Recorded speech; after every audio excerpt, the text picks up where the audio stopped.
And it's clear, Allie, that inflation and gas prices are the number one issues out here in Nebraska. But also people want civility. They want their country to work. They're tired of the hyper-partisanship, civil war mindset. So they are looking for people that can be conservative and fight for their values, but also know that you got to reach across the aisle and find consensus and make our country work. That's the way James Madison designed our form of government, was to seek consensus. He designed it so that no one faction could control government, which means you got to work and find areas of commonality. So yes, inflation and gas prices are 2-to-1 top issue, but also they want their country to work and they want decency and civility, and they see a lack of it. All right, that's heartening. Frank Luntz, I mean, I know you don't agree with this, but, after this weekend, once we get the ratings, we can look at what happened in this segment. And I think some people probably switched off, but I don't think they should. And part of it is you make the point, you write about words, the way we talk about things, the way things, how we mean things and how other people hear things. And you're saying that if we could be a little bit more cautious or thoughtful about the way we talk, that could bridge this divide a little bit, maybe, kind of, sort of. Well, let me give you an example. The Congressman's on right now. He talked about consensus. What the public is looking for is cooperation. He got the right letter, but slightly wrong. Another example is that you'll find much more support if you talk about assistance to the poor, because that's the result, rather than talking about welfare, which is the process. And the amazing thing for me is that my book was actually purchased by more Democrats than Republicans.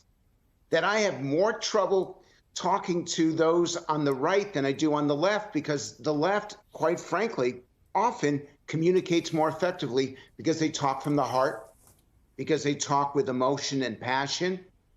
I would argue that the governing isn't working the way they talk, that Joe Biden ran as Harry Truman, a genuine cooperation and compromise, that he sought to govern as FDR, and his polling numbers are the same as Jimmy Carter right now. But in the end, you say what you mean what you say, and you do what you say. That's what the American people are looking for. Congressman, you and I normally talk policy when we come on, and we will do that again because I always enjoy that. That's actually where my heart is. But I've been with this network for, 6 years or something like that. I used to have Republican elected members on my show all the time, and we would have good, reasonable discussions, and sometimes we'd have arguments, and sometimes they'd devolve into fights. But they came on. That doesn't happen all that much anymore. You're one of a small number of people who will regularly come on and have a good discussion. I want to ask you how I do better with getting more people into discussion and whether it costs you anything to be on my show. Well, Ali, I think if other Republicans see how you respond with me, I think you're fair. You try to get both sides with me, and I'm grateful for that. And I think you also give me a chance to answer tough questions. I've been on other shows where you get asked a tough question and you get interrupted, continuously. I think you're very respectful in how you do it. And I think it's very important for folks like me to come on MSNBC, CNN, and also try to reach out to the other side and say, if we're only speaking to our own side, to our own choir, we're not growing our tent. And I want folks in the middle, moderate Democrats, to know that there's a home here with me and in our party. And I believe that the Republican Party should be a party of values, a party of ideas, not focused on individuals. And I think, and it shows that we can win. We won 15 seats last election with conservative principles, but the voters also want someone who's respectful, treats people with decency. They want optimism. They want a restored faith in America. And I believe that our party needs to communicate that more. And by the way, it's good to always be on with Frank Luntz. I've enjoyed meeting with him many times, and I consider him a good friend. Frank, where do we get to with this? Because one of the things I hear from people, mostly on the left, because that's where most of my conversations exist, is how am I supposed to have conversations with people who are fundamentally disrespectful of what I stand for or who I might be? How do you have conversations with people where the goal isn't going to be that you're going to agree, or the goal isn't going to be necessarily that you're going to defeat them in the next election, but the goal is that you are going to do what this country was based on and be a pluralistic nation in which we can respect each other's views without actually sharing each other's views about politics, food, religion, sexuality, gender, any of these things? Well, you have to want to learn. You have to be curious. A majority of my friends, so I will tweet this out, and you're going to see the same kind of partisan break where, by the way, Republicans complain that I'm not partisan enough. Democrats complain that I'm too partisan. Those on the left say that I don't really understand how they feel. Those on the right say that I reject how they feel. Well, I must be doing something right if both sides are angry. Let me just give you some advice. You twice at the beginning of this segment, you talked about people turning this off. This is exactly the opposite message.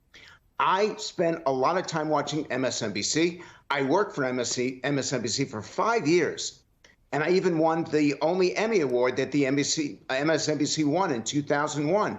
I've been on this network.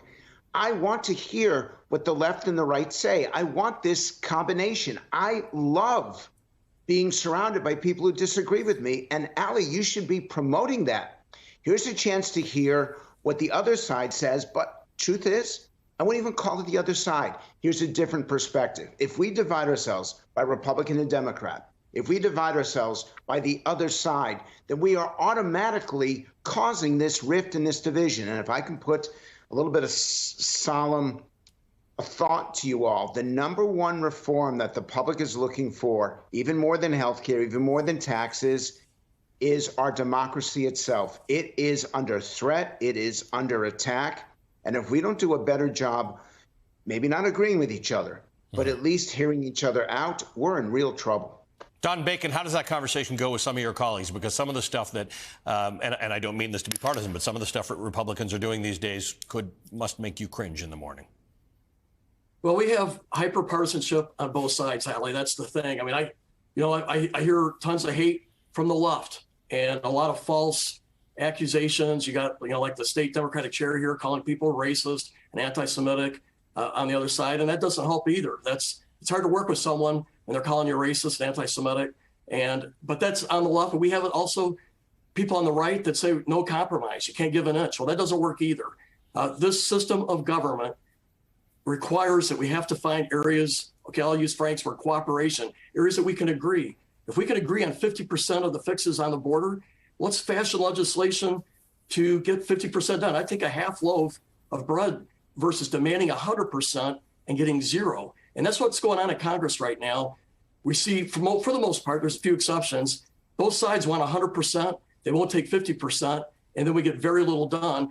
Which, by the way, that cedes power to the president, who fills that void with executive orders, and as well as the judicial branch. Congress is losing power because we've lost the art of finding agreement and cooperation and consensus. And we need to be a third equal share of government, but we've lost that.